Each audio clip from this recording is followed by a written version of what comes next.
I think it is 7:10 and we can start today's live interaction session. We are going to have a series of 12 live interaction sessions in this particular course. Currently there are two people in the meeting, two participants in the meeting right now, apart from me. Would you like to introduce yourself before we can proceed with the session?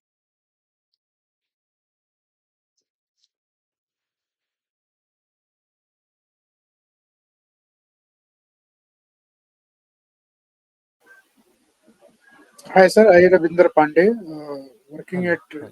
Yeah. in Jal Jeevan Mission, Mathura, Okay. as a Okay. structure engineer. Okay, very nice, very nice. May you know, like, what was the motivation to join this advanced RC design course?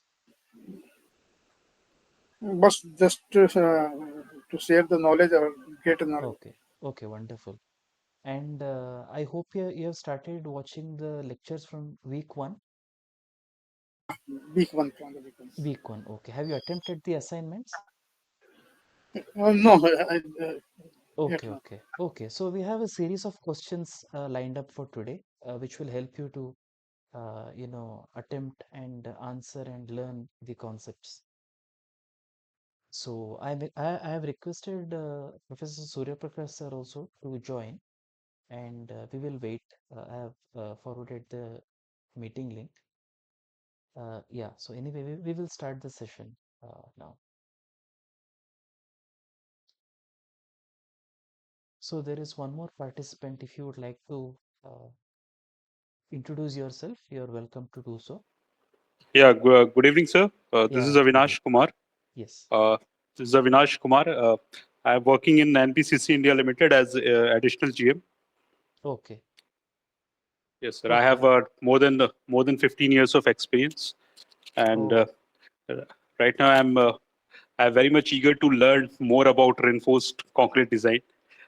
So I have some basic knowledge. So uh, I want to learn some deeper insight. I want to take some deeper insight from this course. That's why I joined this course. Okay. Wonderful to have you, sir. I think you're working in the NPCC, right? National Power Corporation. Yes, sir. Yes, sir. Okay. National Building Construction Corporations. Okay. Okay. NBCC. Okay. Yes. Okay, wonderful to have you. And uh, actually, this live interaction session, it will go on for 12 weeks, Thank you. and Thank you, sir. we hope that we will have a very lively interaction session and a good learning experience. Uh, Yes, definitely. Definitely. yeah. Sure.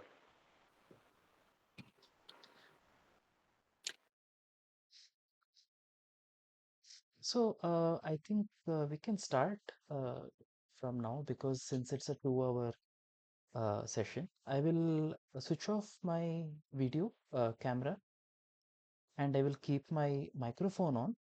However, like if there is any connectivity issue, if the video is not buffering, please interrupt me and let me know so that I will change to an alternative connection and we can proceed with the session without any interruptions.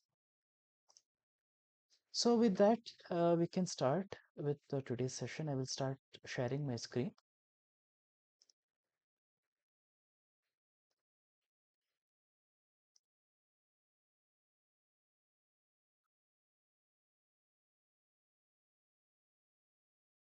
So I hope that my screen is visible. Yeah, it is visual, sir. Yeah, yeah. Thank you for the confirmation. So, any doubt you have, please feel free to, turn on your mic and, ask the question. So, I welcome you all to this live interaction session and this NPTEL course, which goes by the Advanced Reinforced Concrete Design, is brought to you by NPTEL. And the course instructor is Professor Surya Prakash from IIT Hyderabad. And my name is S. Lalit Sagar. I'm a doctoral candidate and PMRF fellow in the Department of Civil Engineering at IIT Delhi. And this is my second year of being a TA or a tutor for this particular course. And last year also we had a very good experience. We had students joining from as far as Japan and Africa.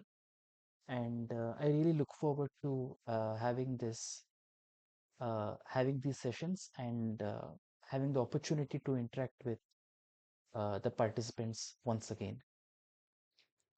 So this will be the outline of today's course.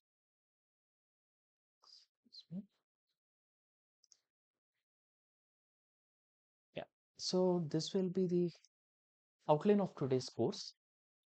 So first I'm going to provide a course outline, and then what are the deliverables from the live interaction session. So what you can expect, because for every Tuesday between 7 to 9, we are going to be meeting for the next 12 weeks. So I'm going to briefly discuss what you can expect from these live interaction sessions, and then I'm going to discuss about the agendas for today's session, followed by some sample problems along with the solutions for week 1. So this will be the course outline. This is the course outline. So I'm going to run through this briefly. You might have already seen this explained by Surya Prakash sir. So the first module is going to be a basic introduction on reinforced concrete systems. And then the second module is going to be on the materials. Third module is going to be on the durability aspects of reinforced concrete design. And the fourth module is going to be on the behavior of RC members under pure axial loading.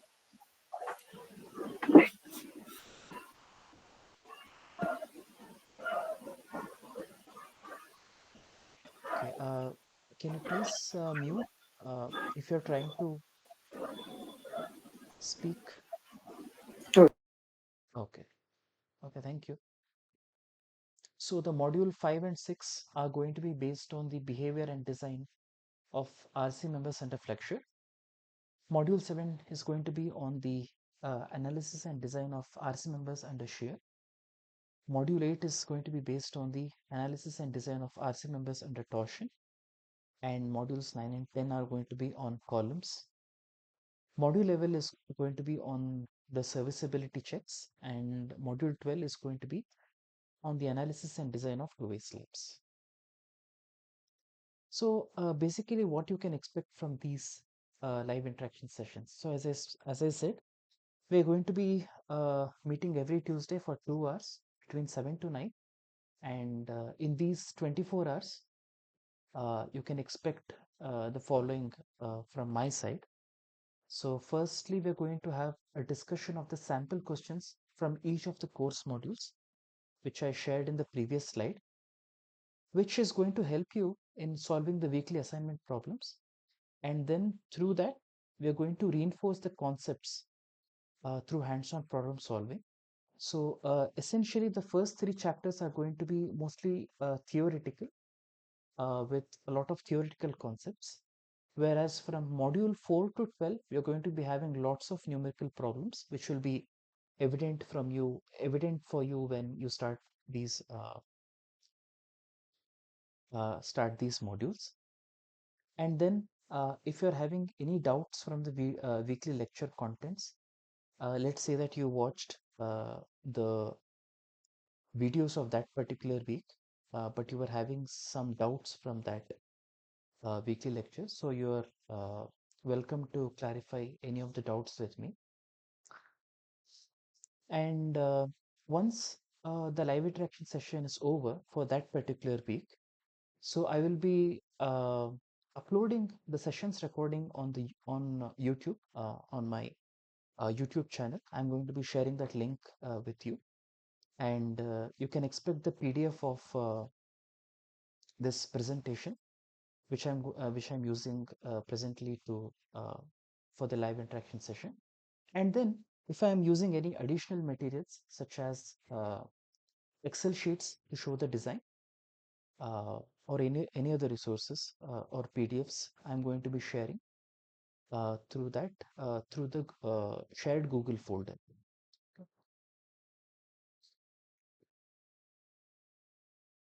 Okay, so I'd like to talk a bit about myself before we can proceed. So my name is S. Lalit Sagar. I'm a PhD candidate and Prime Minister's Research Fellowship candidate at IIT Delhi in the Department of Civil Engineering, and I'm doing my doctoral research under the guidance of Professor Deeptharanjan Sahu and Professor Vasan Matsagar. And prior to this, I did my MTech in IIT Kanpur under the guidance of Professor Dukesh Rai, and I did my BE in Bangalore Institute of Technology under the guidance of Professor Vijayendra. And these are my research areas. So I am basically involved in the seismic behavior of uh, masonry and reinforced concrete structures, uh, specifically through large-scale experimental testing. And currently, for my doctoral research, I am working on precast structures and high fidelity numerical modeling using software such as Abacus, SAP, and OpenSeas. Uh, and these are some of the research and consultancy projects that I have done so far. So the first one is the FRCM textile application for masonry structures, which I uh, did during my MTech, which was an industry sponsored project. And then currently I'm working on the development and testing of a novel precast connection. Um, and then I have taken a few consultancy projects also where I'm involved with the proof checking of uh, some CPWD projects in the Delhi NCR region. And these are some of my teaching experiences.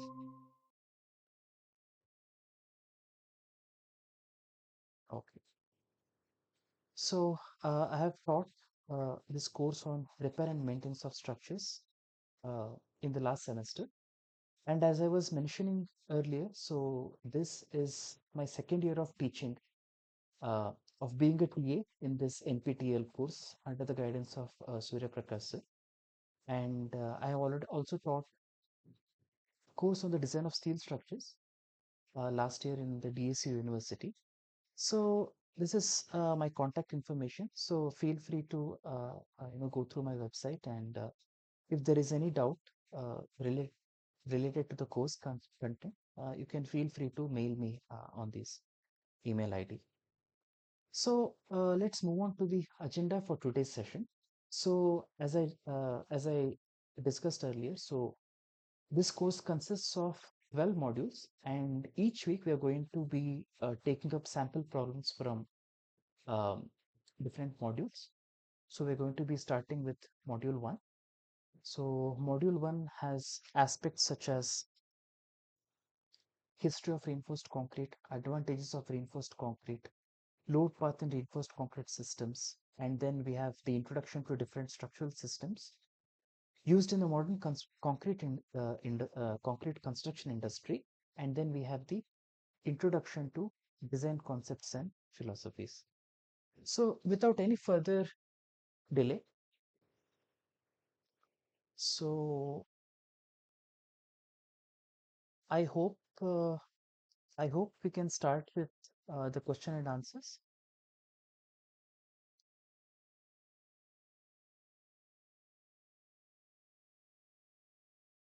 Uh, can you please confirm?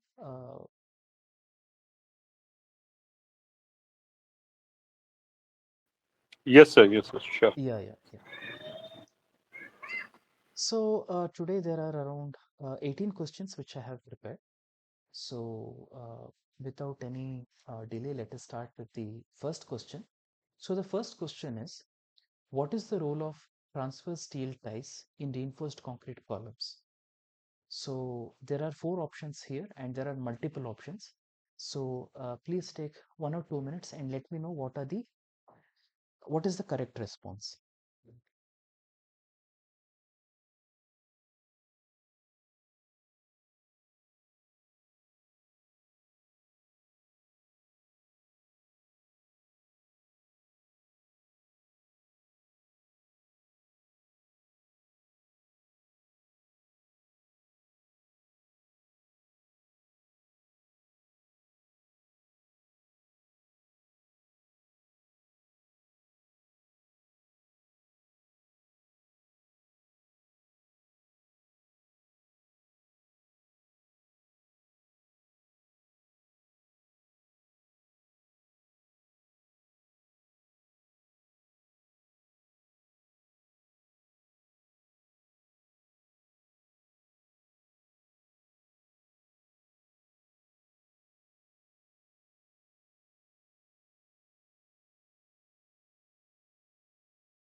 So anybody would like to attempt this question?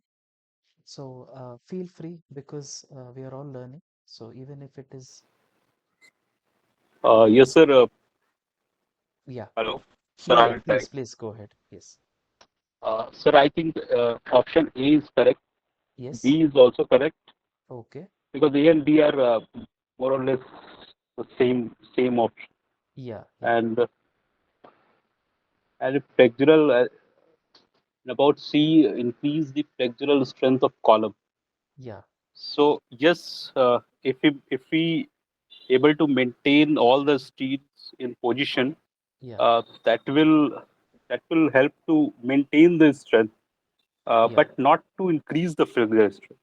okay, It, and option D is again, we if we able to maintain all the bars through ties yeah, through transverse, then it will maintain the intended compressive load capacity, not to increase the capacity.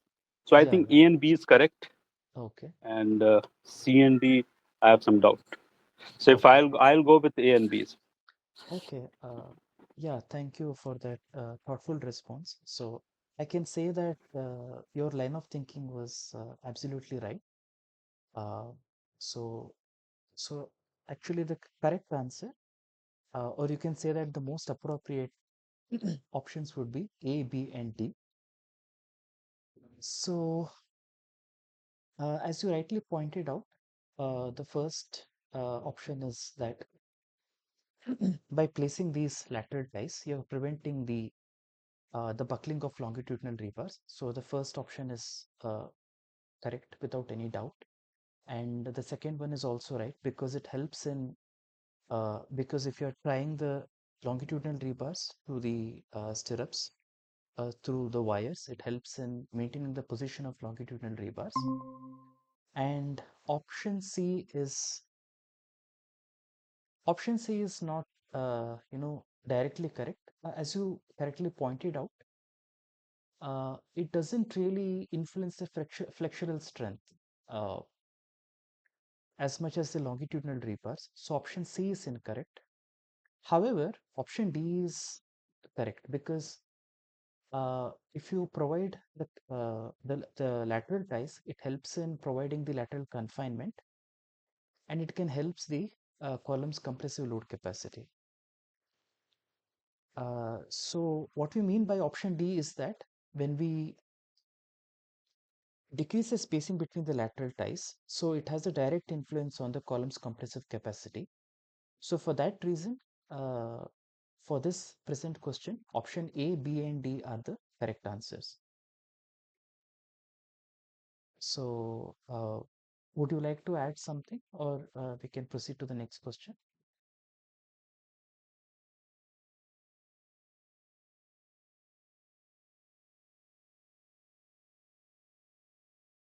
Sir, provide confinement, sir. What is it, Yeah. sir? Confinement, so basically when we are providing the lateral ties, so I'll explain it through the diagram.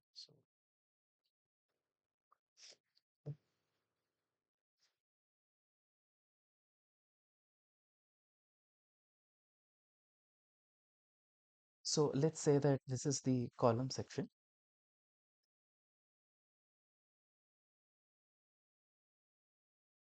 So when you provide the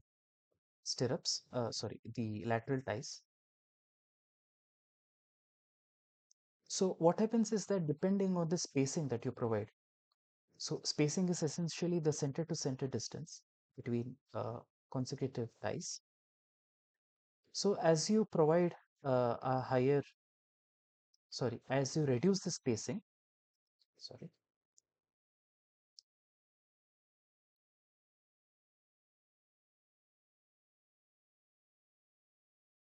so as you decrease uh, the spacing, oh, very sorry about that,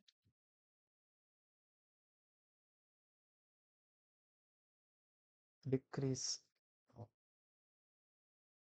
what's happening here?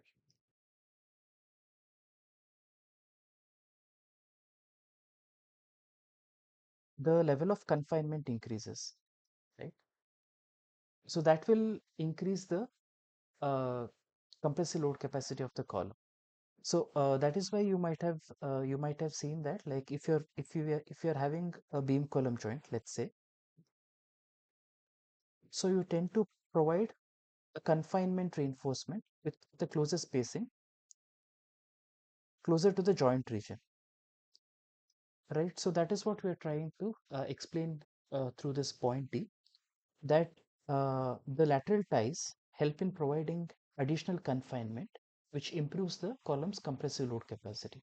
So in this particular question, so the transverse steel ties, it helps in preventing the lateral buckling of longitudinal rebar, maintain the position, and it provides the additional confinement which improves the column's compressive load capacity.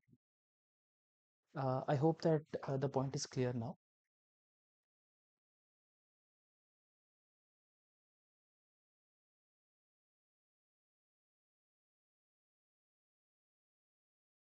Can we proceed to the next question?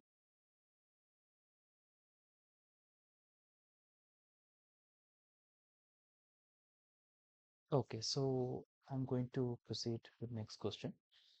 So the second question is, which of these statements clearly brings out the difference between structural analysis and design? So please take 2 minutes, read the options, and let me know what would be the correct answer.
Oh, oh,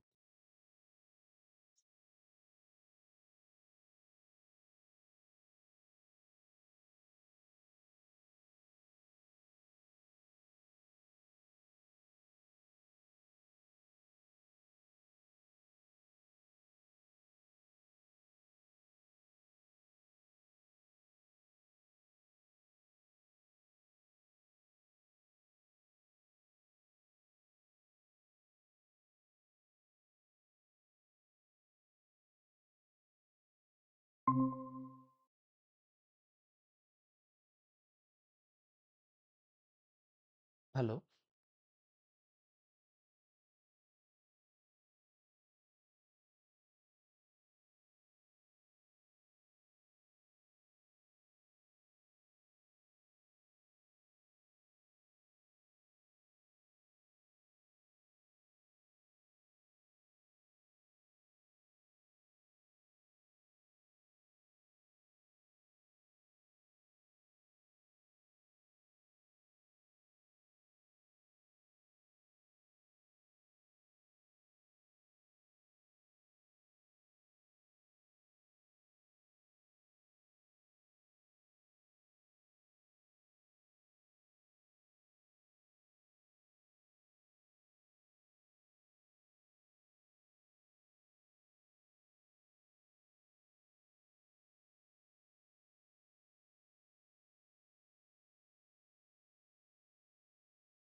Hello.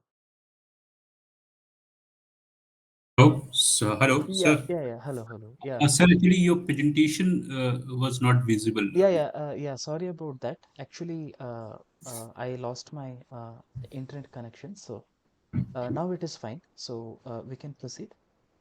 Yes, Yeah, yeah. Thanks for uh, your patience. Yeah. So we'll move on to the second question. yes, Yeah, yes. yeah. So which of these statements clearly brings out the difference between structural analysis and design? Yes. Provision.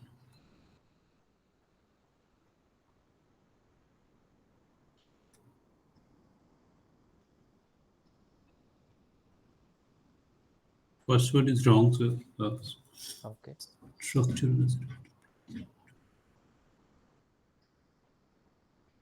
Second one is also wrong. Structural analysis refer to the determination of forces and displacement structure member. Design refer to the provision of adequate member sizes. Yes, structural analysis and design are independent, hence they cannot be separated. Interdependent, hence they cannot be separated. Interdependent.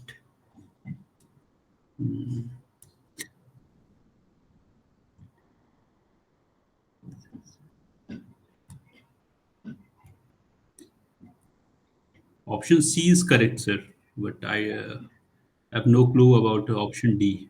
Okay. Yeah, yeah, thank you for the response. And as you said, option C is right, um, because it is quite basic that so in the design of structures, so first we perform the analysis, right? Yes. So once we do the, sorry,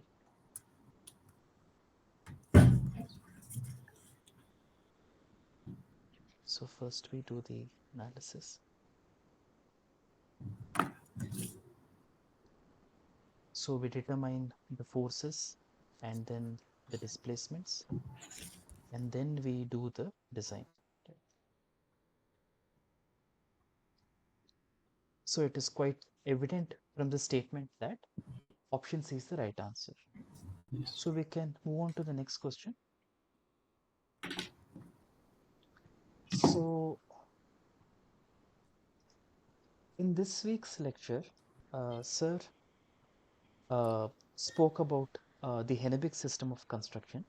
So we have to identify which of these statements are correct with reference to the Hennebic system of construction. Okay, please take 1 or 2 minutes and let me know what is the correct response.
So would you like to attempt this question?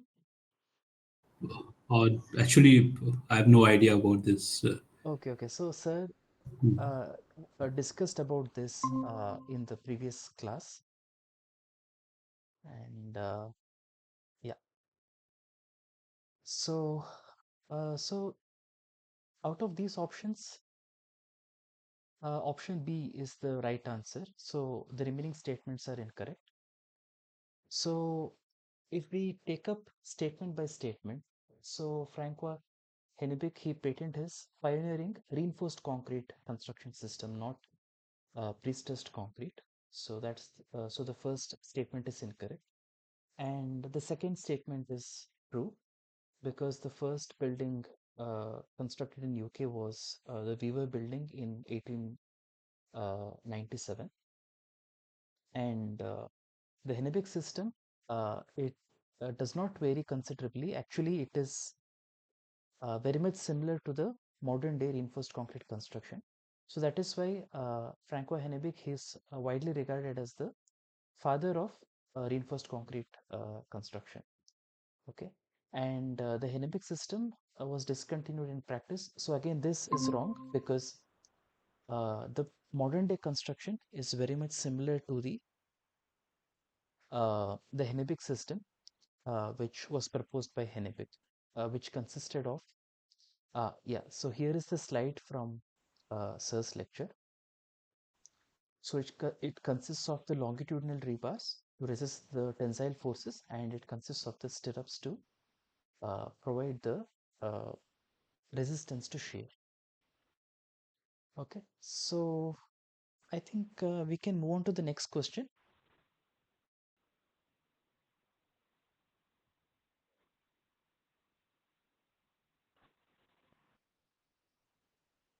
Yeah, so I think we can proceed to the next question. So the fourth question is based on the flat slab system. So in the weekly lecture, you might have seen that we discussed about the moment frame system and the flat slab system. So the question is, what is the purpose of providing column capital and drop panel in the flat slab system of construction? Okay. So did you happen to see the uh, weekly lecture?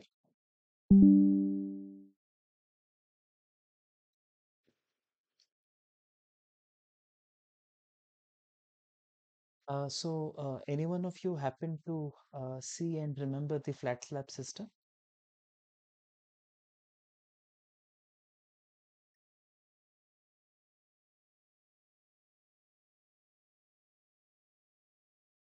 Any idea? Sir, I have seen this flat slab. Yeah, yeah, Uh, in a flat slab, we have the beam size is very small. It is comparable to yeah, yeah, slab thickness, yeah, and that's true. it seems So, that the complete slab is rested on the column. yeah, yeah, There is no exactly. beam. Like Yeah, yeah, exactly. So, it is like, you know, zero and column capital and drop. yeah, yeah. So it is like, The purpose is a flexible.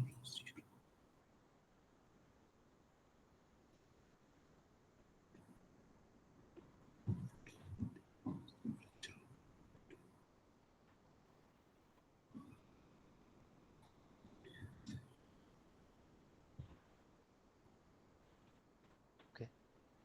So, as we can see here, I think there is a better diagram which I can show in the next slide. Right. So I think I've made a mess over here. Anyway, basically, the correct answer is option A, right? So we have this is the flat slab system, and as one of you rightly pointed out, so basically it differs from the resisting system because a moment resisting system consists of columns and the beams. Uh, so basically, in a moment resistant system, the load upon the slab is taken up by the beam, which is transferred to the columns and then to the footing and then the soil. But here, in a flat slab system, the beam is almost non-existent. It is like very small. So here, the load is directly transferred from the slab onto the columns.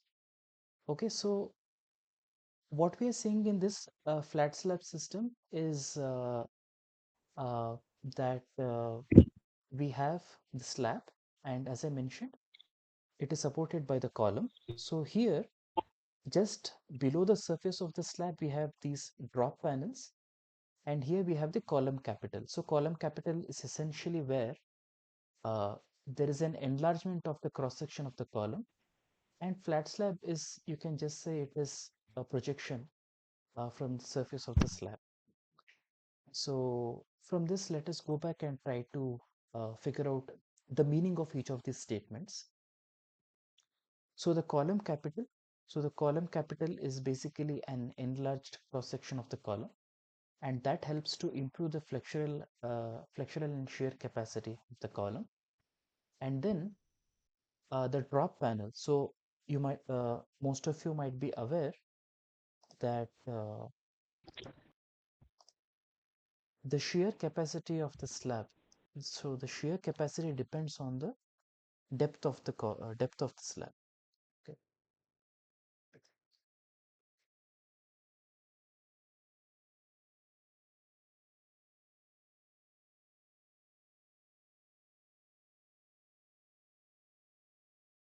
The shear capacity depends on the depth of the slab,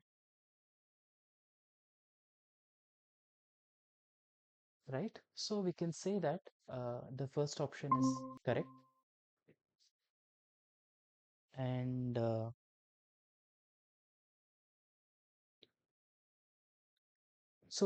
second option is incorrect because the column capital and drop panel, they are not simply there to improve the aesthetics. They do have a structural contribution. And then the statement C is incorrect because uh, there are other ways to improve the bond between slab and the beam.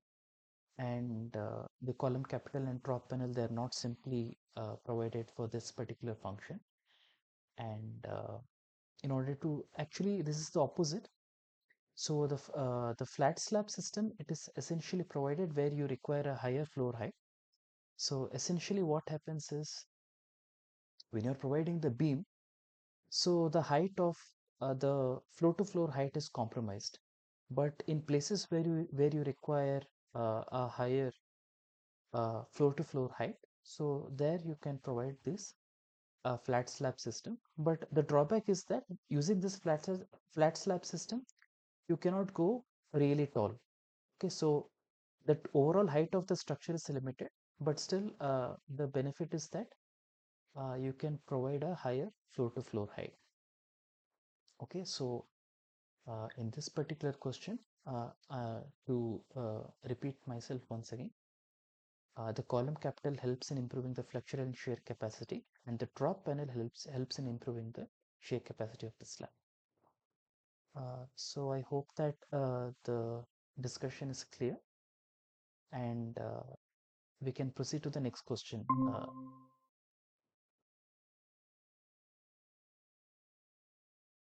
Yeah, so can we proceed to the next question?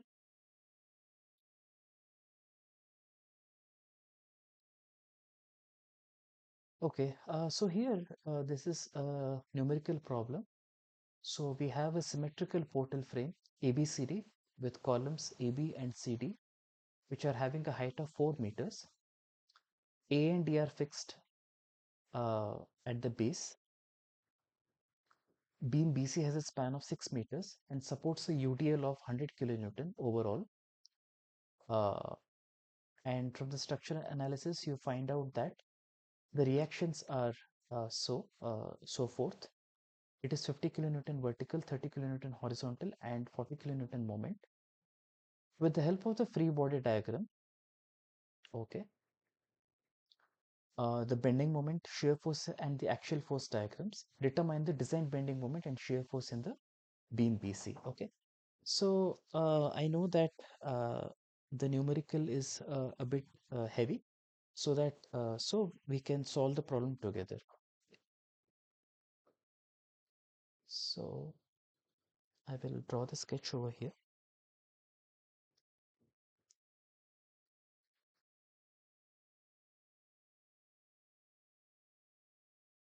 Right, so we have column A, B. Then we have column C and D. And it is given that it is subjected to a UDL. Let us consider that it is a factored load. The total load is 100 kilonewton. Okay, and I'll take a different color now to represent the reaction forces. So you may please go ahead and solve the problem in your notebook along with me. So the vertical reaction is 50 kilonewton, right? And then the horizontal reaction is 30 kilonewton.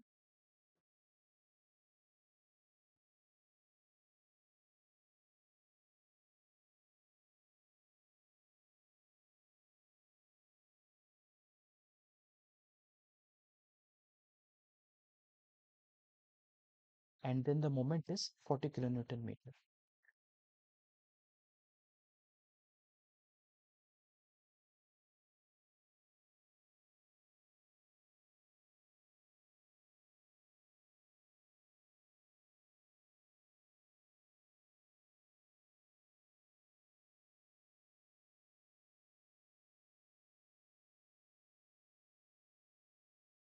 Excuse me.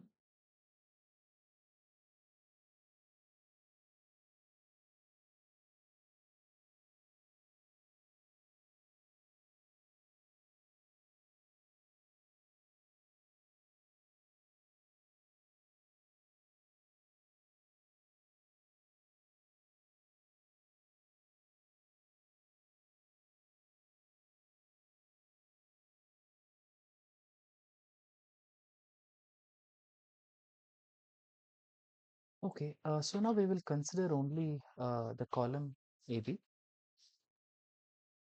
right?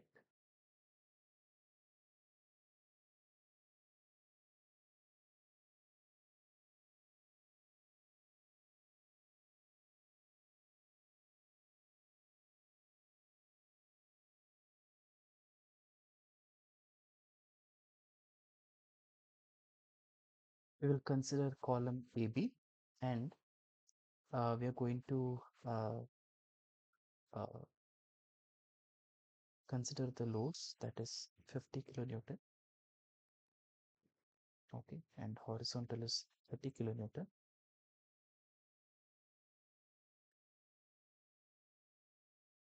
And the moment at this point is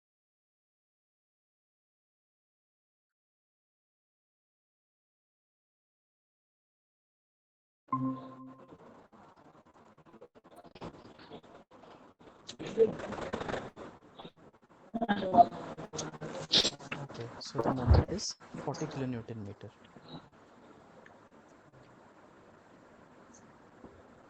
So let us take the sum of moments about point P, which has to be 0, okay, that is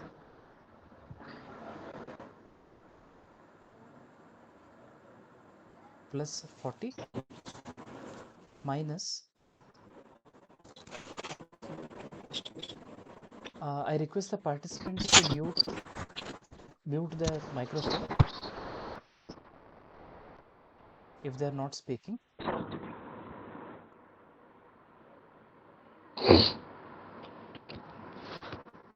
Plus MB is equal to 0, which gives us that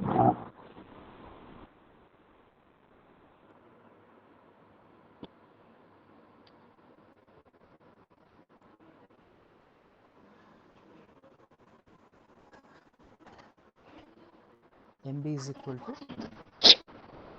I request the participant to mute their phone, microphone.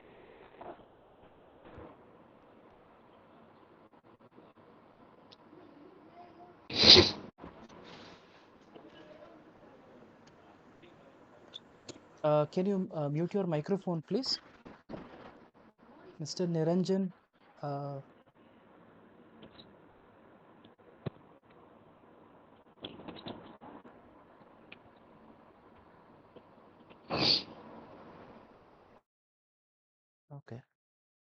MB is 80 kilonewton meter.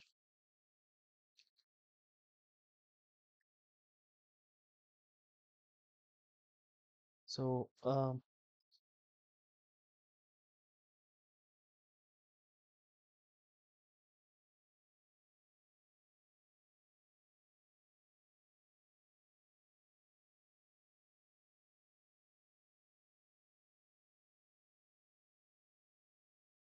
okay, so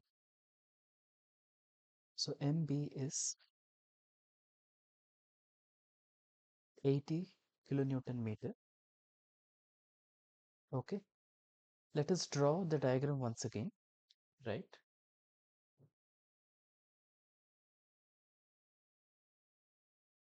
We will draw the beam now, that is BC, and the vertical reaction is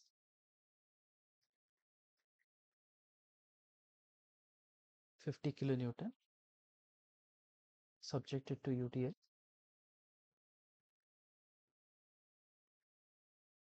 100 kilonewton, right? We are going to neglect the horizontal force.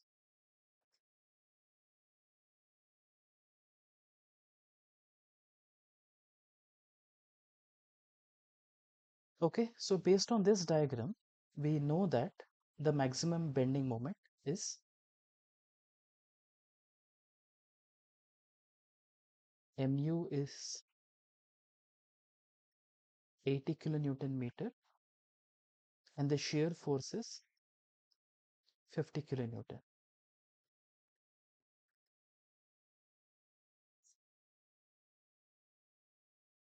Okay, so is there any doubt in this problem?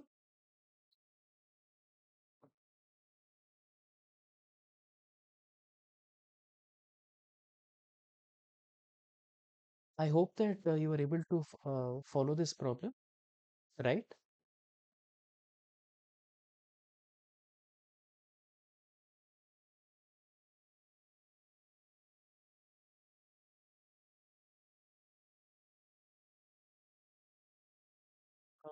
I hope that you were able to solve this problem. So essentially what we are doing is we have a portal frame ABCD which with 2 points, the base of the column fixed at the base of the column have a fixed boundary condition, and then based on the analysis it is given that the vertical reaction is 50 kilonewton, horizontal is 30 kilonewton, and the moment reaction is 40 kilonewton meter.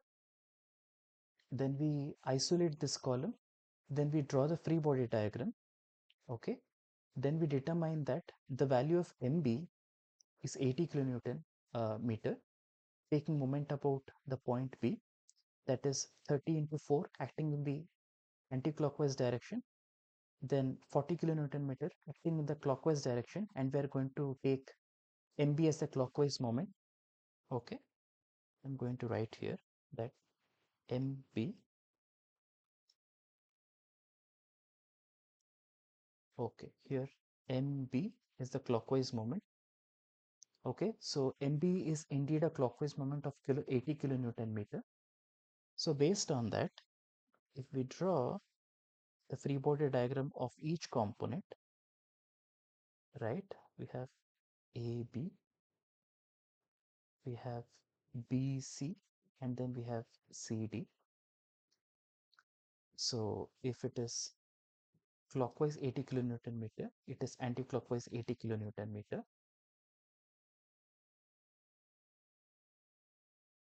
Okay, and it is symmetric, so it is going to have 80 kilonewton meter here also. Okay, then we have the UDL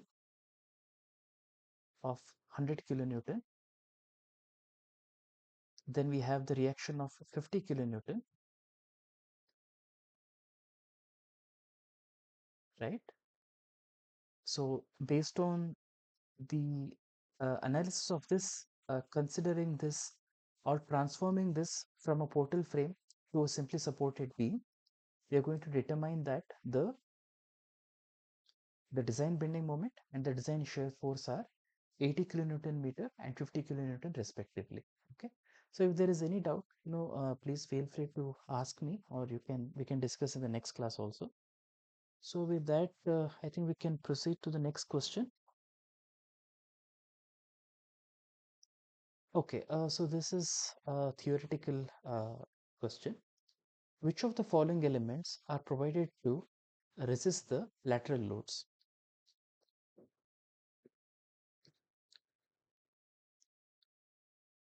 Okay, which of the following elements are provided for resisting the lateral loads?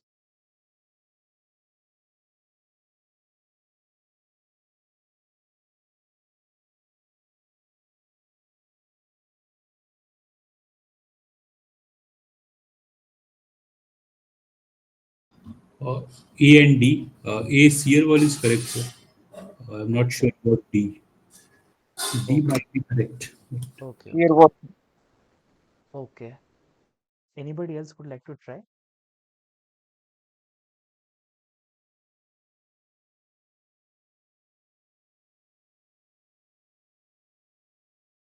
Okay, thank you for the response. And the correct answer is, as some of you have pointed out, it is options A and D, right? So this is the explanation that shear wall, as we know, it is provided in order to improve the uh,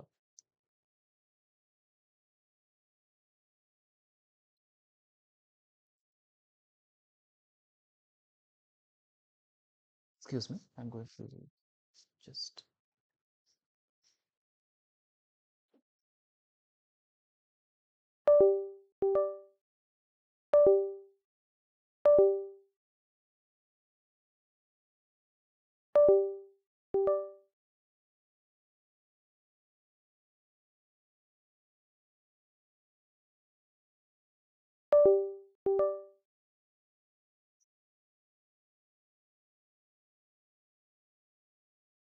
Uh, sir, uh, yeah, yeah, sir, in previous question, I missed the last part, the okay, conclusion part. Can you please share that?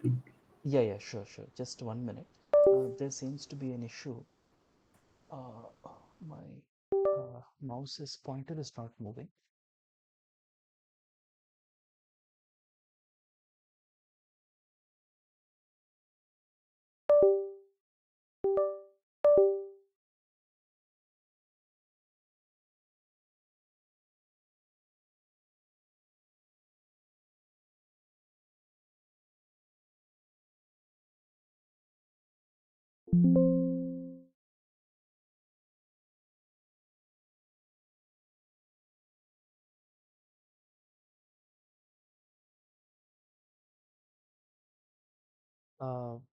Uh, is my screen visible?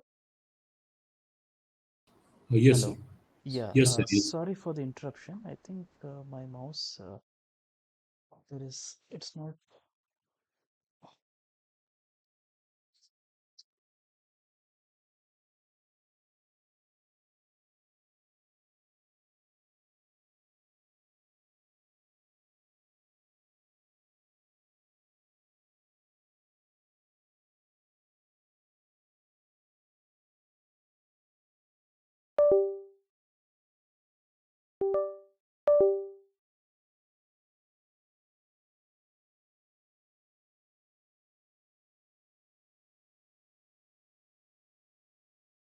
Uh,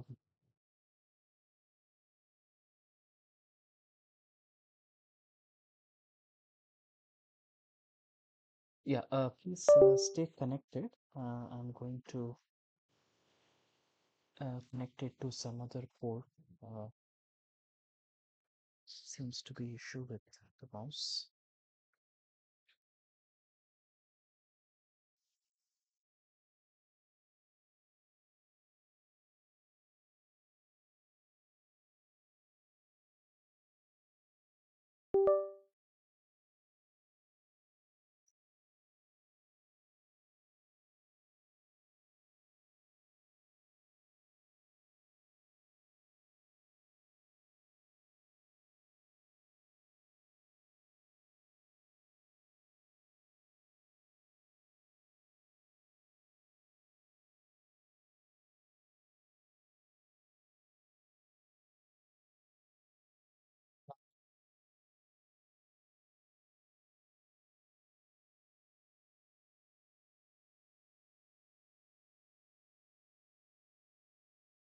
Uh, I hope I'm audible. Hello. Yes, sir. Yes, sir. Yeah. Please stay tuned. There seems to be an issue. Trying to resolve that. Yeah. Please give me 1 minute.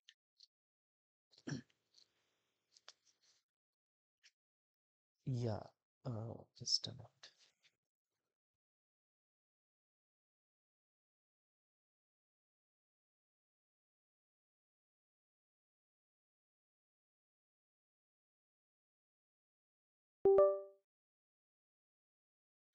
Yeah. So I think we can continue now.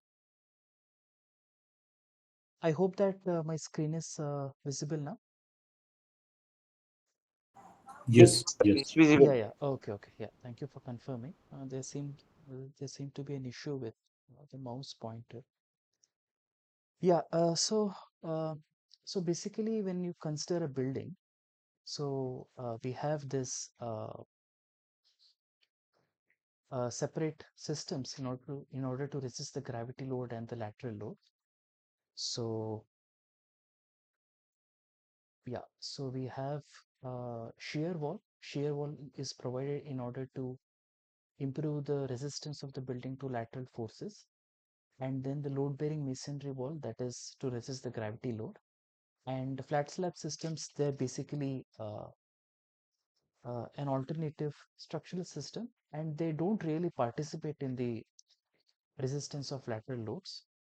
And however, the frame tubes, yeah, we have seen that there are different types of structural systems. So frame tubes is used in iconic structures such as the Petronas Towers in Malaysia, and these are essentially used in or helpful in resisting the lateral loads caused due to the earthquake, wind load, and so on. Okay, so yeah, that is about that. And I hope we can move on to the next question.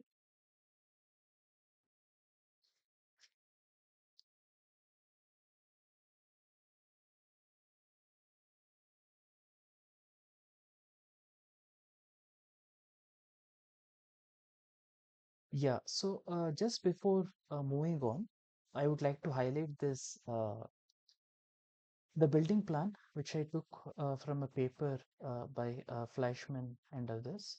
This is a, a building which was studied after an earthquake in New Zealand, which is known as the Canterbury earthquake in the 2011 and 12 in New Zealand.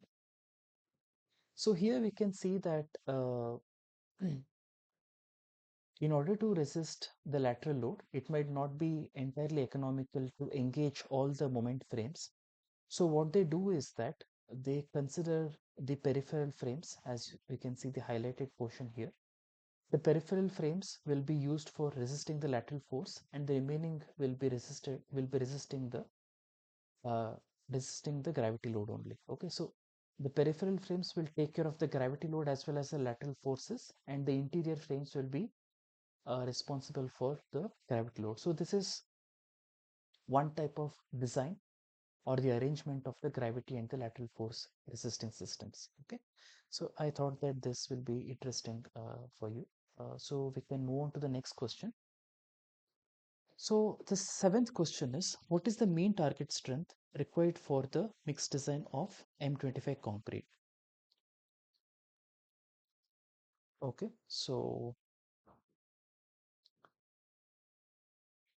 uh, so we have this IS 10262. So would you like to try?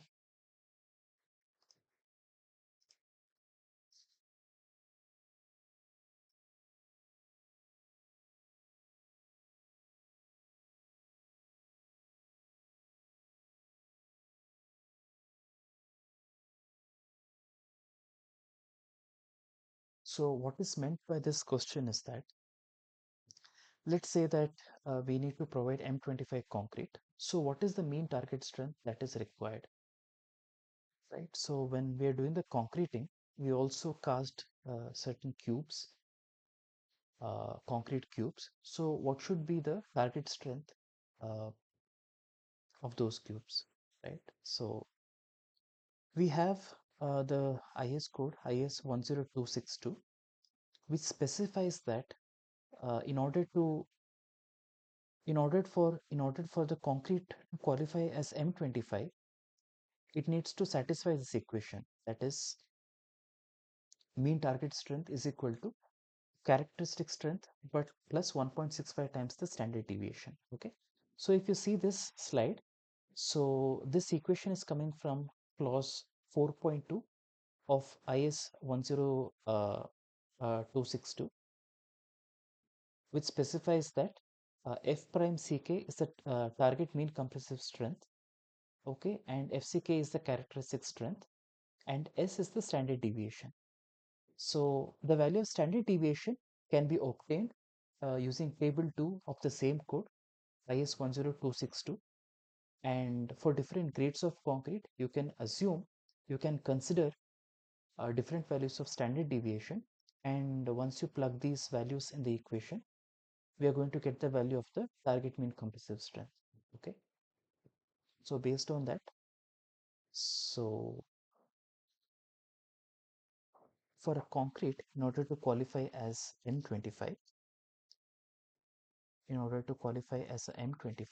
we need to provide the mean target strength, that is F prime CK is equal to FCK plus 1.65 into S.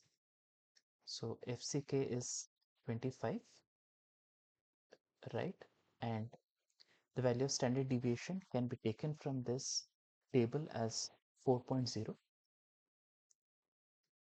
So when you substitute these equations, the mean target strength, that is F prime CK, will come out to be 31.6 MPa.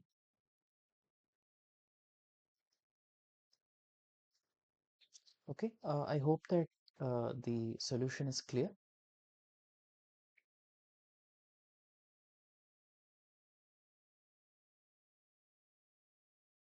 Can we move on to the next question?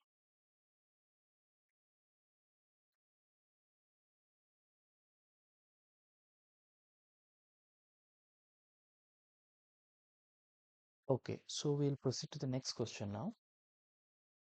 So what are the expressions for the modulus of rupture and splitting tensile strength of concrete? Okay, so this is basically from module 2. I included that because I could not find sufficient content to develop the sample questions. So I'll just give you a brief introduction so that we can focus more on the questions pertaining to module 1 later on, which are coming up. So practically it is quite difficult to obtain the direct tensile strength of concrete. So as we know that if we can test concrete cubes, right, we can have universal testing machine, and we can test concrete cubes, or you can test concrete cylinders, right? It can be a cube or it can be a cylinder.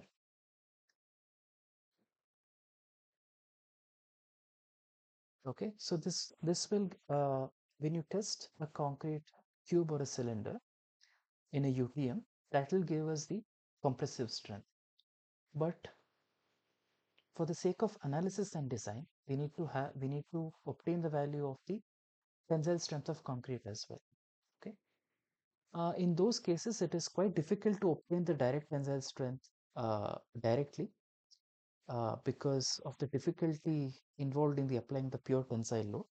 So if you plot the load versus deformation diagram under tension, so it tends to attain a peak value and then there is a sudden degradation.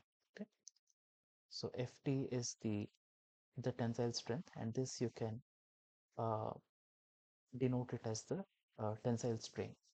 On the other hand, the compressive strength is quite easier to perform because it has stress strain value somewhat like this. Right? So there are certain indirect ways of determining the tensile strength of concrete, and this we'll be seeing in module 2. The correct answer is the modulus of rupture is given by 0.7 square root of FCK, and the splitting tensile strength of concrete is given by 2p pi dl. Okay, so this is the setup of the modulus of rupture. So we are going to cast a rectangular uh, concrete beam, and then we're going to test it under uh, slowly applied loading conditions. It can be a 4-point or a 3-point bending test. And once you perform this, we can approximate the value of the modulus of rupture by 0.7 square root of FCK, which is given by the IS code clause 6.2.2. Okay. And in order to determine the tensile strength using the splitting tension test, we are going to take a concrete cylinder, and then we are going to subject it to compression. And depending on the load at which it cracks, we can obtain the splitting tensile strength of concrete. So this we're going to deal in more in detail in the next week. So we'll move on for the time being. So moving to question number 9, which of these statements best describe the design philosophy behind the ultimate load method? Okay. Please take 1 or 2 minutes and let me know what is the correct answer.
Anybody would like to try?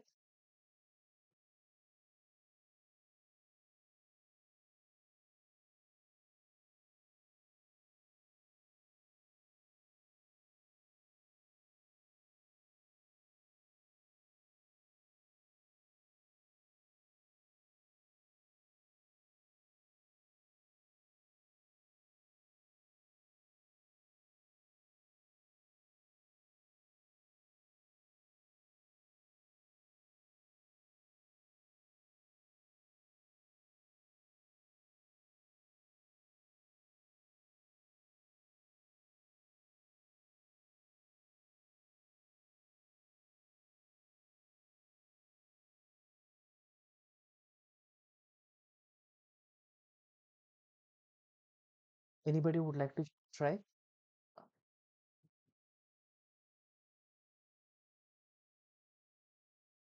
So the correct answer for this particular question is option B.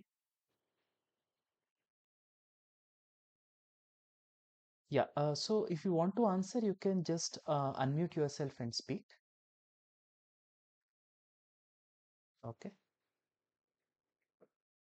Okay, so the correct answer would be option B, because in the working stress method, the load is not amplified, but the resistance of the material is reduced. On the other hand, for ultimate load method, the loading is amplified and the resistance is kept the same. Okay. And the third one is the limit state method, which is based on probabilistic theory, which we'll be discussing in the next question, in the next few questions. Okay. So the first statement pertains to the working stress method. Load is not amplified, but the material resistance is reduced. The second pertains to the ultimate load method. Okay, and this is, you can say that it is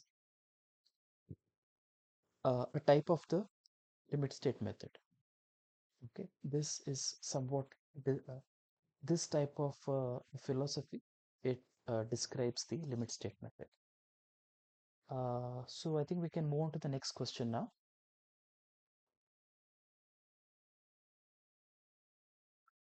Yeah. So the next question is, what is the difference between the deterministic design and probabilistic design? Okay. Please take 1 or 2 minutes and let me know what is the correct answer.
Can you mute the microphone, please? Okay. So anybody would like to try this, attempt this question?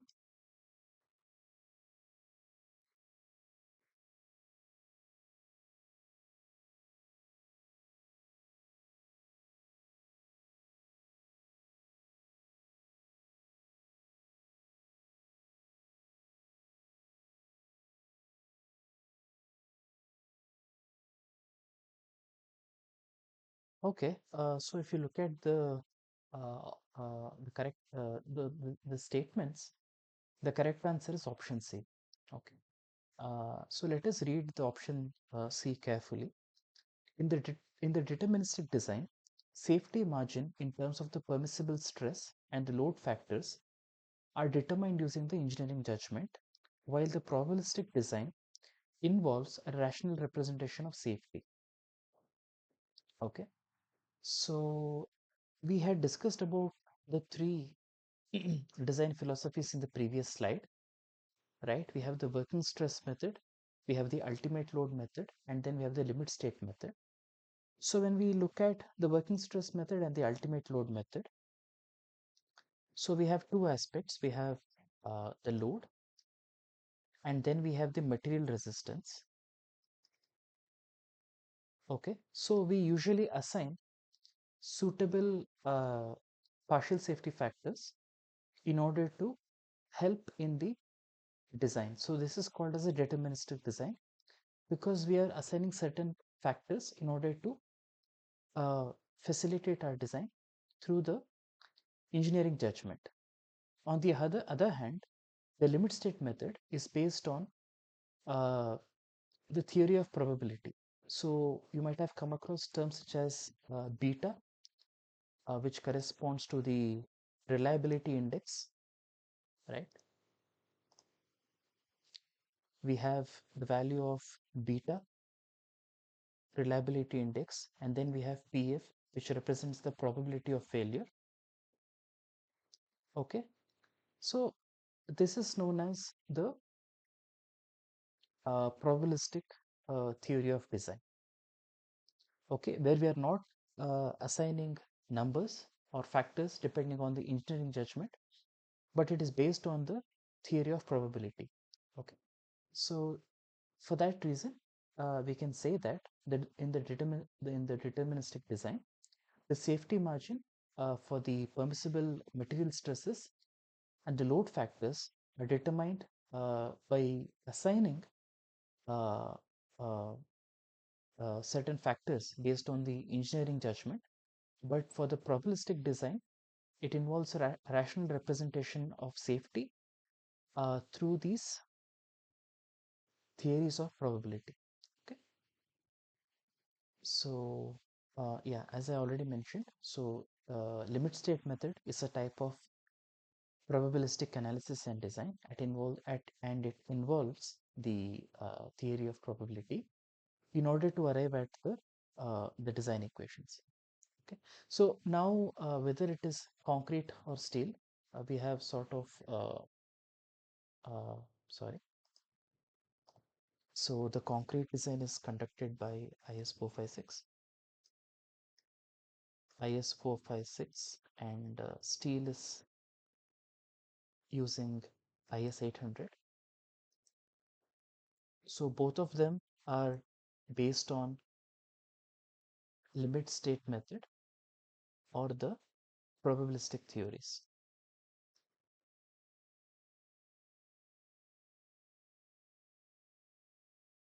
Okay, so I think we can move ahead to the next question.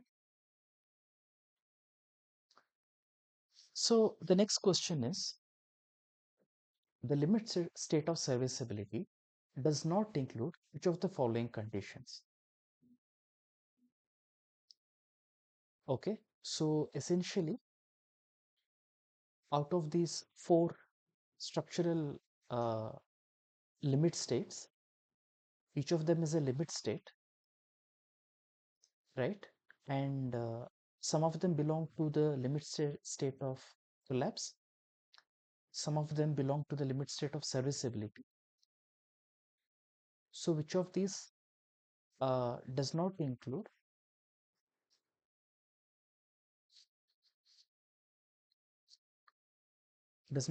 the limit state of serviceability? Instability. Option A is correct, sir, I think. Yeah, so which of these options pertain to the limit state of collapse?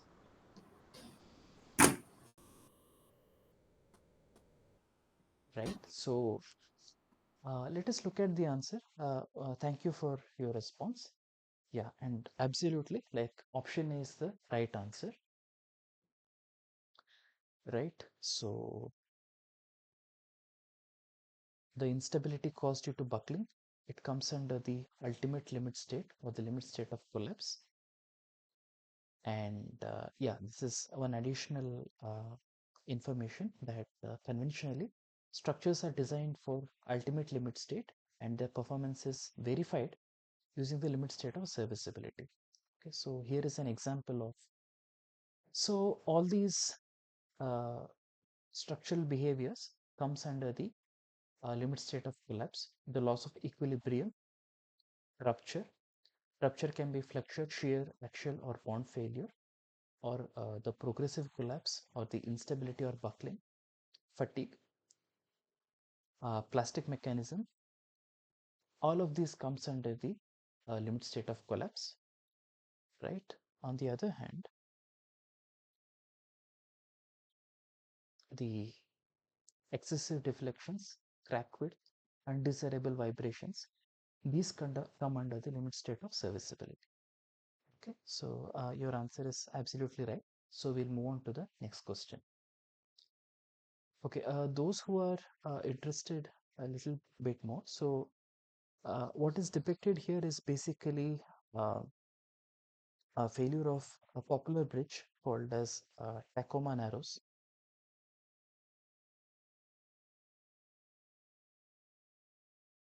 So this Tacoma Narrows bridge is a very famous incident of where the bridge failed because of the excessive vibrations. So you can have a look at it if you're interested. Okay. So moving on, so we have a small analysis problem. So I request you all to just read the question carefully and try to solve the problem. Okay, I will be solving the problem along with you. Right. Reinforced concrete beam.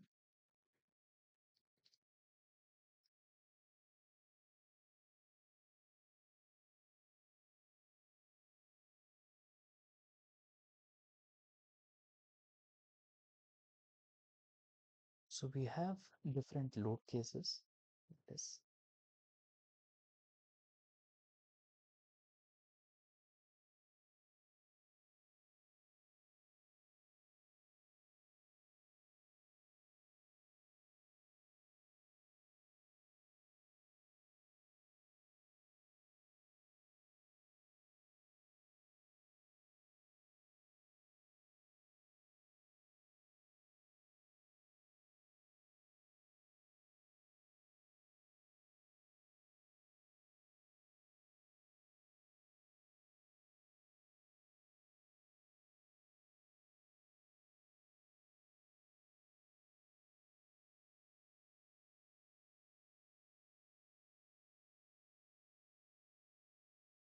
okay. So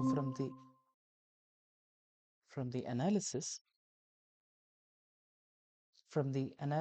we know that we have different load cases, that is dead load, live load, wind load, and the earthquake load. And these are the values in kilonewton meter. These are the design moment. And there is one particular code which tells us how to combine these load cases in order to obtain the load combinations. So do you know which is that code? 875 part 4. Yeah, exactly. Yeah, thanks for the response. So we have IS 875, right, as you rightly mentioned. We have IS 875, which discusses about the load combinations.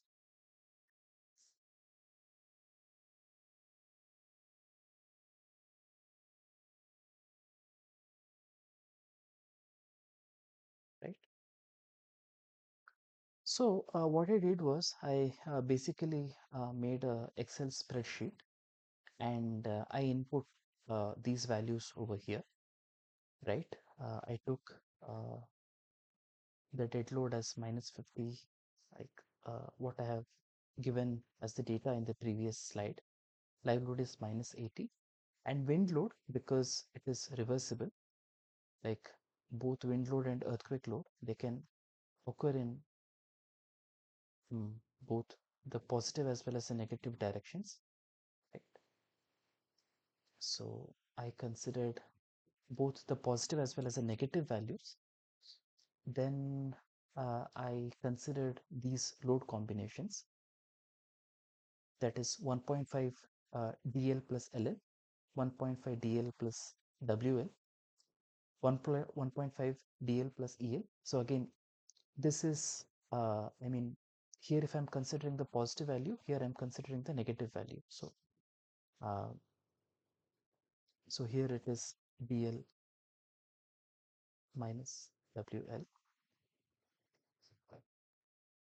right? And I programmed these cells in order to perform this mathematical operation.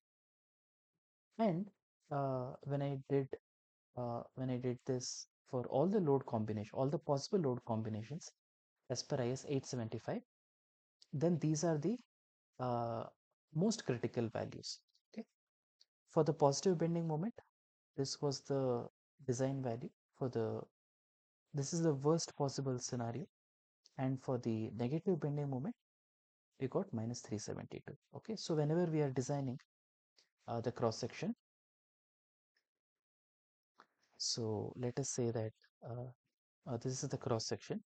So we need to design the for sagging for sagging for sagging bending moment. This becomes the positive. This becomes the positive. The rebar under tension. So we need to design this for a value of 225, and for this we need to design for a value of 372. Okay, and of course, because of the reversal, we can always, for a safer side, we can always design both these sides for a value of 372 kilonewton meter. Okay, so the correct option was option B. Okay, so I request you all to make a Excel sheet and perform this calculation just to verify that you got the problem right. So moving on, uh, in the next question, we're going to discuss about this concept of calibration of codes. So which of these statements best describes this concept of the calibration of codes? Okay. Please take 1 or 2 minutes and read the statements carefully and let me know what is the correct response.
So one hint that I would like to give is that the concept of calibration of codes is related to, or it depends on, the probabilistic theory of design.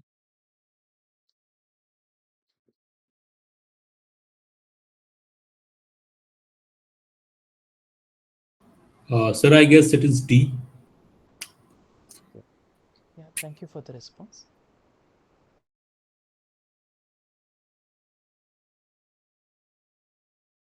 Uh, yeah, so let us proceed to see the answer, and the option D is absolutely right. So this is the you can say the explanation or the definition of code calibration. So code calibration is conducted to determine the range of reliability index or its equivalent probability of failure underlying the specified safety factors for different practical situation. Okay. So we will see in the future that there are different types of uh, strength reduction factors, safety factors, especially in the American code, there is this strength reduction factor. So what we need to do is, so with the advancement of research and the behavior in different, earthquakes and different experiment. So the more and more experimental and numerical database that we accumulate, we need to, keep on revisiting these values of reliability index, which is from which we are going to derive the strength reduction factors. Okay, the strength reduction factor or the partial safety factors in our design codes.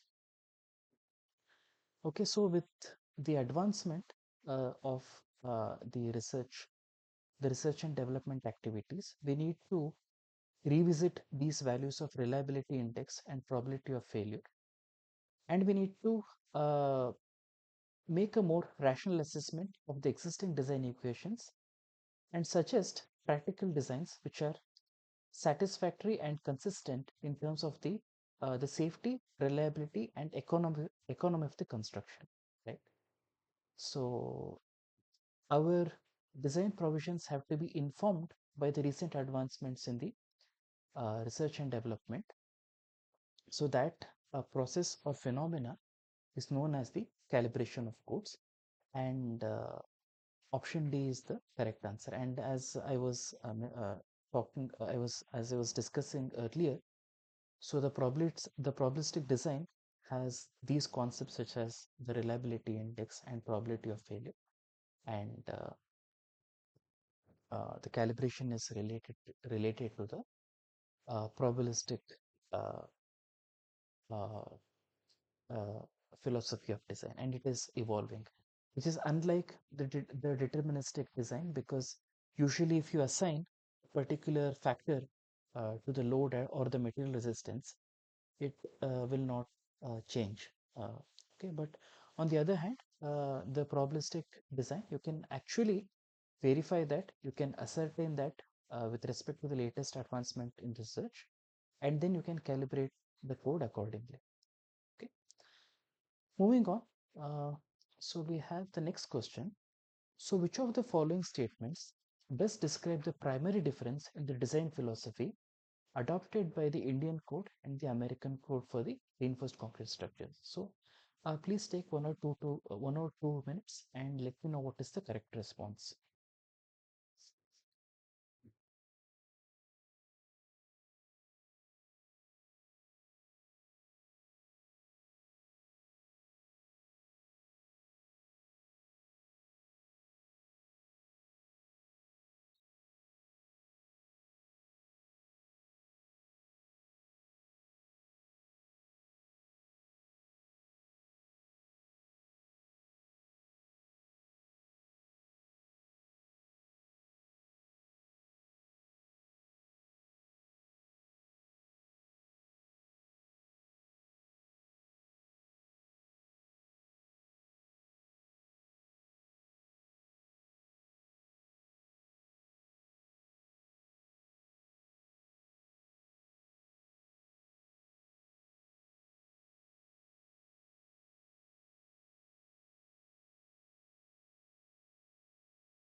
Okay, anybody who would like to try the answer?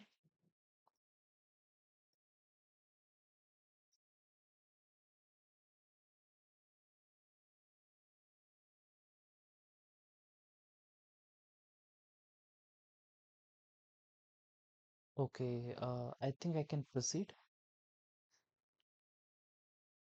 So the correct answer is option C, and we know that the IS 456 is based on the limit state design, right?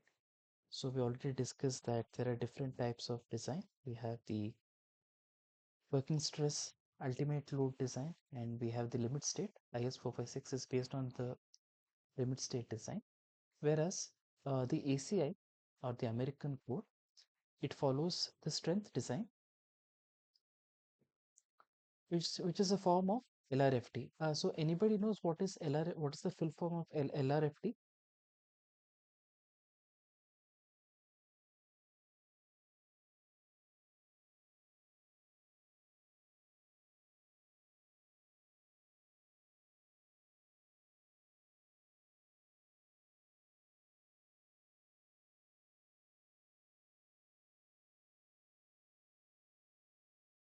So basically, both the limit state, actually, even the LRFT is a form of limit state design only. So it is not something that is entirely different from the limit state design. Both of them are based on the probabilistic theory. But what I can say, uh, which might not be clear from the theory classes or the weekly lecture, is that, so in IS 456, we don't consider different strength reduction factors for different types of failure.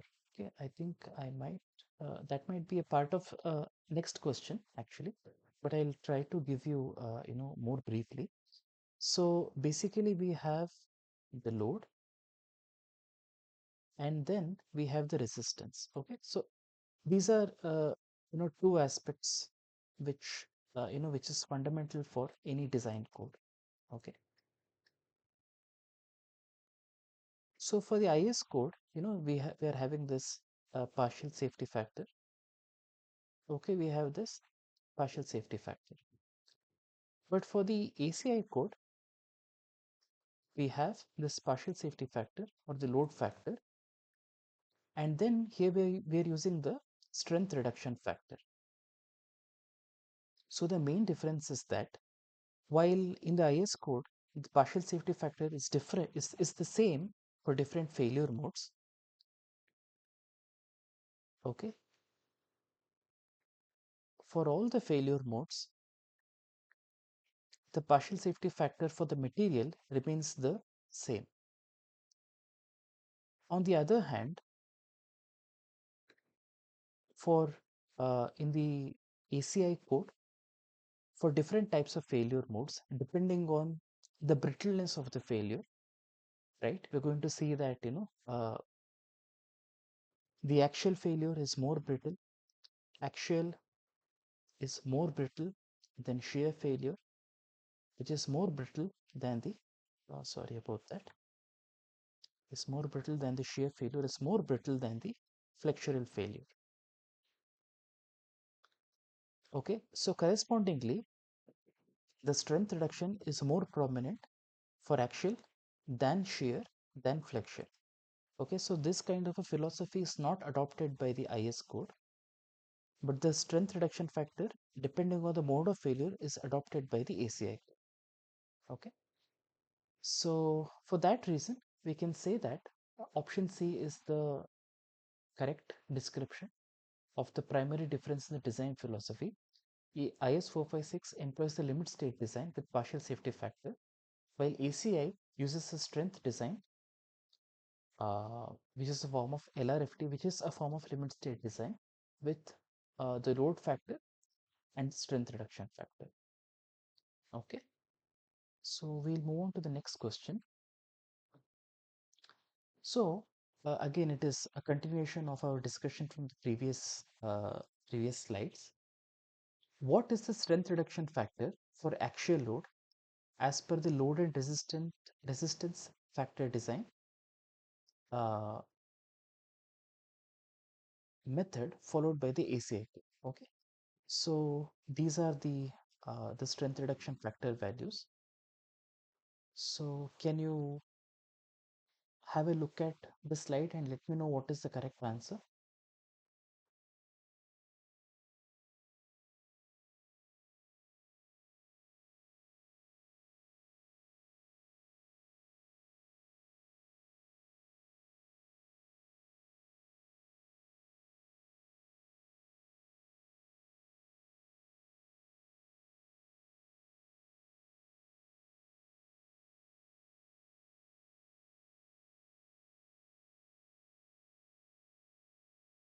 So anybody would like to try?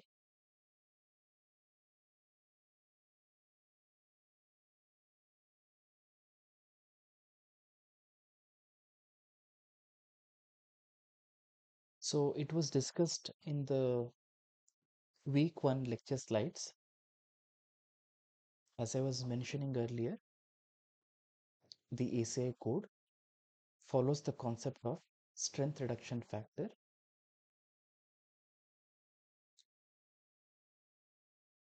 So the strength reduction factor is different depending on the mode of failure. So more brittle the mode of failure, more is the strength reduction, right? So I'm going to proceed and give you the correct answer. The correct answer is option B, right? So as I was explaining earlier, the IS code tends to provide a uniform partial safety factor for the member strength irrespective of the mode of failure. However, the ACI code follows the LRFT method and the strength reduction factor depends on the mode of failure. So as you can see, for the moment, the strength reduction is very less. It is 90%. Okay, so I think this will give the correct representation, right? So when we increase the brittleness of the failure mode, that is, when compared to the flexural failure, shear failure is more brittle. When compared to the shear failure, the axial failure is more brittle.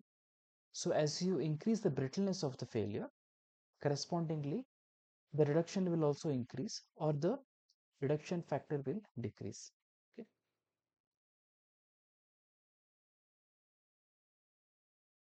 right? I hope that it is clear. So here there is 10% reduction for flexure. Here there is 25% reduction of the strength for shear, and here there is 30% reduction of strength for the axial failure. Okay. Sir, So in IS code, is yeah, it only given 0.67? Is it? yeah, I mean, we assign the partial safety factor for the material only. Yes. Okay, It's, so we from are, yeah, we are dealing from with that the, failure, we give safety factor of 1.5. yeah, exactly. So again, there are Comes to two, 0.67, 1 by 1.5. yeah. So as I was mentioning earlier, there are two aspects. First is the load, right? So first we have the load, and second we have the resistance from the material. So what we are doing is, like, load we are going to assign like 1.5, we are going to multiply it by 1.5, right? And resistance we are going to reduce it below 1, like we have, 0.45 FCK, right? Or we have, 0.87 FY, right? But we are not uh, doing the strength reduction at the component level.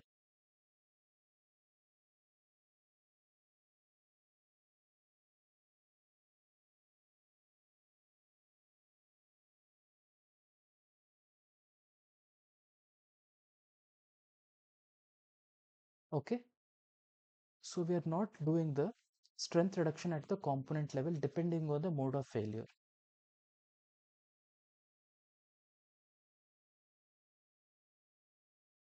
Strength reduction component level means, sir? Yeah, component level in the sense, like let us say that we are considering the flexural strength of the beam, right? Okay. So here, flexural strength of the beam, for flexure, we are going to reduce the strength. So this is as per the ACI code. Okay.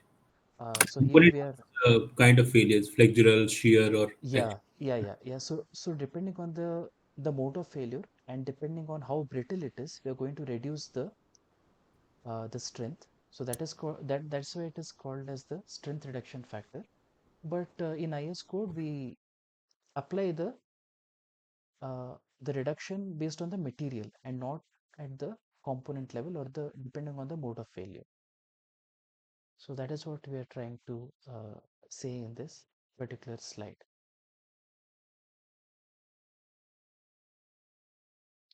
right? So I think we can move forward. yes. Yeah. So the next is, based on the material, what is the minimum strain value in Fe41415 steel corresponding to a stress of 0.87 Fy. Okay, so I'm going to give a hint with this. A, no, sir. It is A I'm point sorry. zero point zero zero two point Okay, 2% proof strength, right? Kind of. yeah. So here I can say that it is partially right, but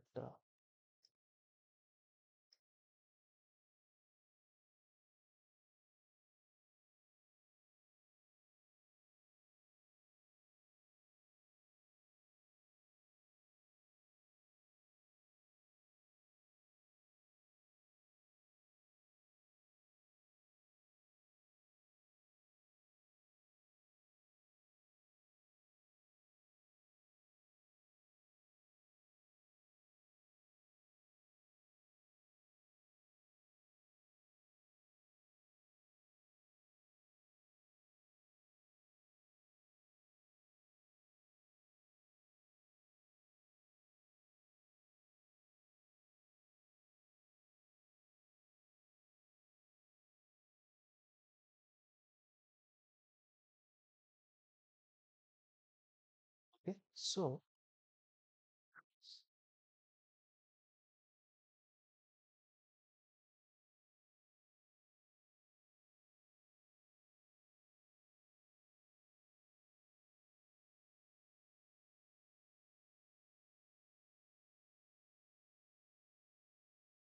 So actually, we're going to make use of this equation, right? So whenever we are evaluating uh, this the strain corresponding to a particular value of stress. So as you rightly pointed out, we do use this, 0.2%, proof stress,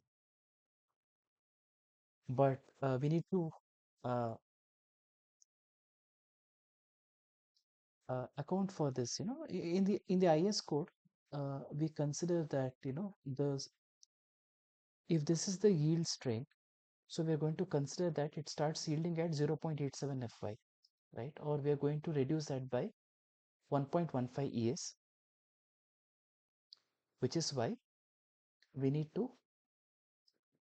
obtain it using this equation, that is 0.002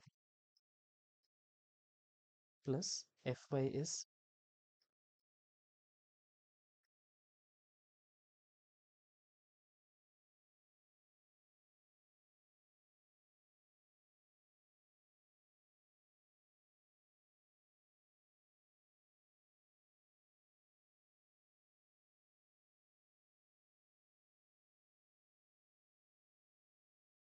okay.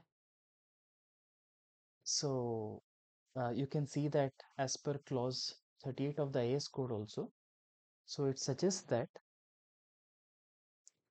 so after the material has yielded, okay, the strain has to be this particular value. Okay.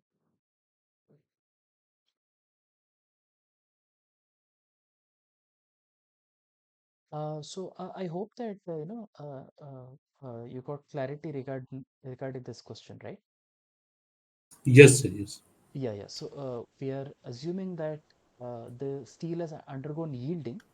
So we are not just considering its elastic behavior, we are considering the post-elastic behavior, which is why we need to consider this equation, that we are going to consider 0.2% proof stress,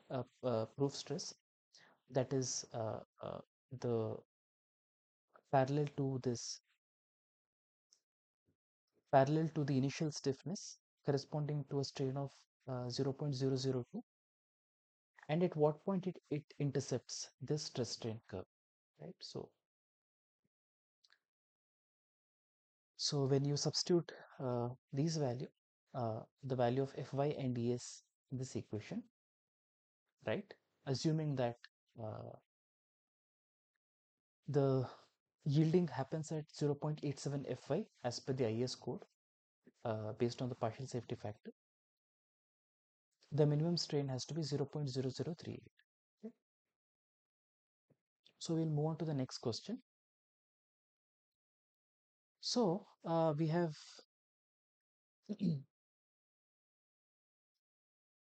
we read that there are different types of concrete design. We have the reinforced concrete design, we have the pre-stressed concrete design. So how does pre-stressing influence the type of stresses developed in the tensile and compression zones of a concrete beam under the service loads? Okay.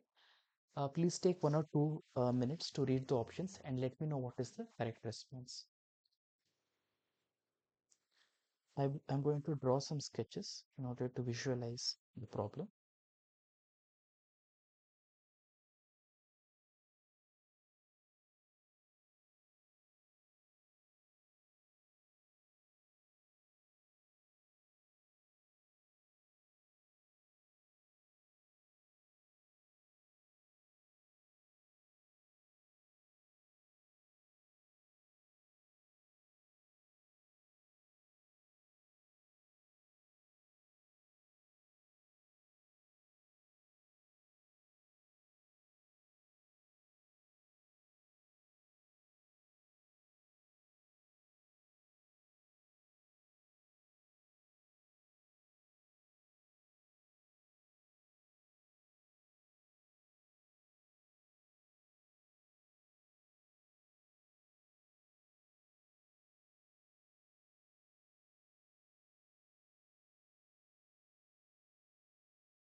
Okay, would you able to try?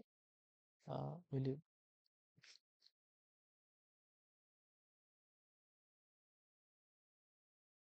Sir, is it C? Is it C, pre-stressing reduce compressive stresses in the tension zone? Yeah, yeah, Yes. yeah. So yeah, thank you for the response. I'm going to tell the answer now.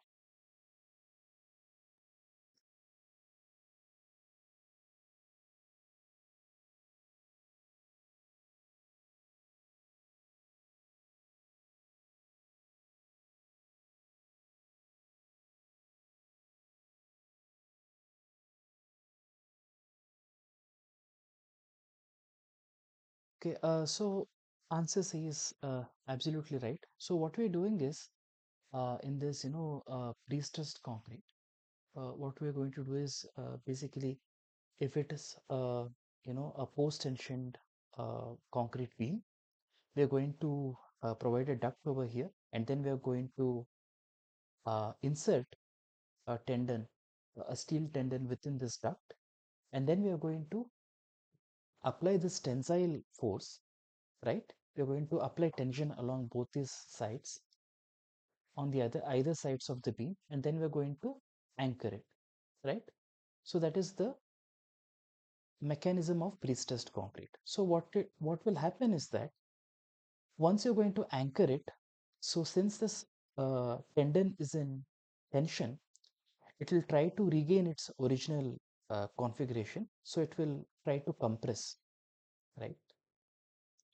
It will try to compress and regain its original position, and it will induce compressive stresses in the concrete beam as well, right?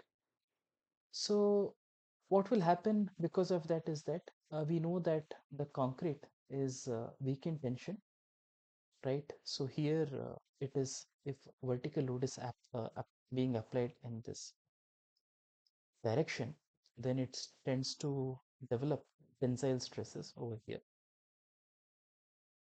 Tensile stresses, which is represented by the positive sign, right? So uh, if you're not providing any reinforcement because of the development of tensile stresses, cracks may develop.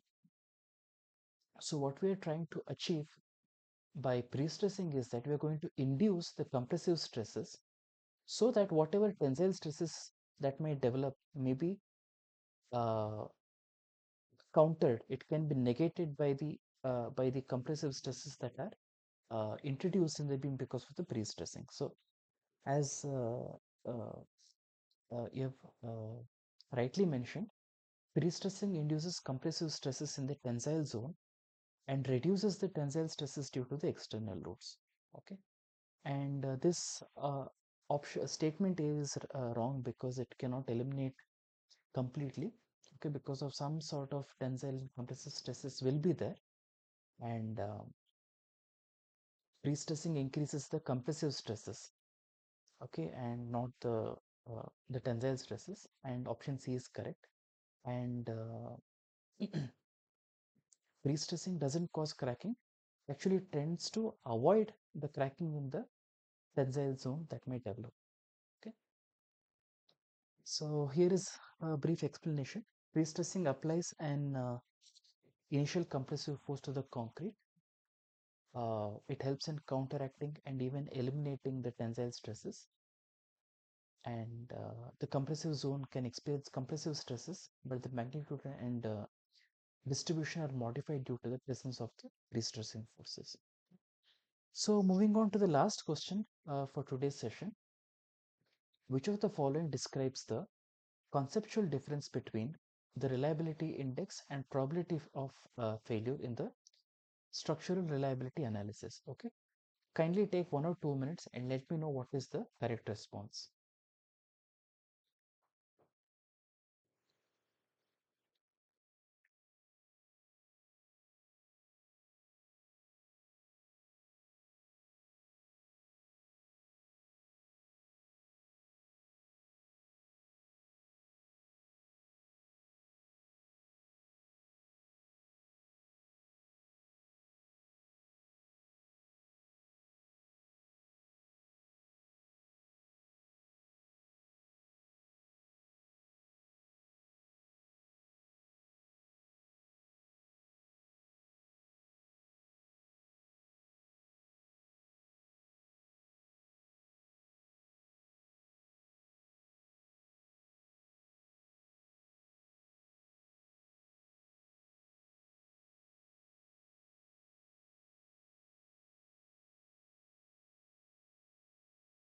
So we have, these values such as, So please conclude this. okay, okay, you want to conclude? Yes, yes, Okay, okay. Actually, we need to, fulfill that complete 2 hours. So yeah, I'll just wind up quickly. yes, So the correct answer is actually option B, because all these factors, that is the reliability index and the probability of failure, right? These pertain to the probabilistic analysis and structural reliability. Okay, and as we can see in these lecture slides from the module one, right? The reliability index is a dimensionless index, and it represents how many standard deviations away the mean safety margin is away from the failure. So if this is the failure, as you can see here, if this is the failure, so how many standard deviations away, that represents the reliability index. Higher the reliability, more safe the structure is. And PF is the area under the probability distribution of the safety margin that falls in the failure region. So basically, the area in the failure region, that is the probability of failure. Okay, so we have here some typical values of the reliability index and the corresponding value of the probability of failure. Okay, so with that, actually, we come to the conclusion of today's session. Right. So I thank you all, for joining the session. yes. Thank you, sir. Thank you so much. Yeah, This yeah, is yeah. I'll meet you this is next week really again. valuable session for us. Yeah, yeah. Thank you for the kind words, and I look forward to meeting you all next week, same time. Thank you, sir. Thank you. Thank you. Done.